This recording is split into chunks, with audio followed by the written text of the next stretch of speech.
மக்களவையில் நிறைவேற்றப்பட்ட தேர்வு முறைகேடு தடுப்பு சட்ட திருத்தத்தில் உள்ள அம்சங்கள் குறித்து பார்க்கலாம்.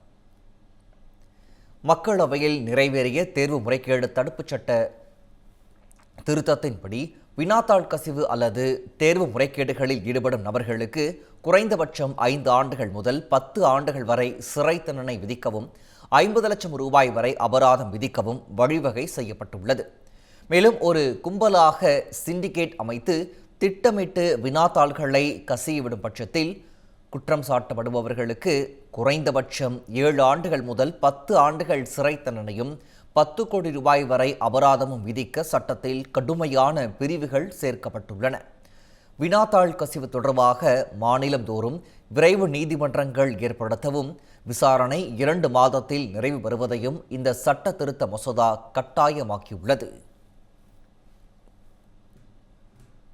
தமிழ் ஜனம் சேனலை சப்ஸ்கிரைப் பண்ணாமல் பார்த்துட்டு இருந்தீங்கன்னா மறக்காமல் சப்ஸ்கிரைப் பண்ணிடுங்க.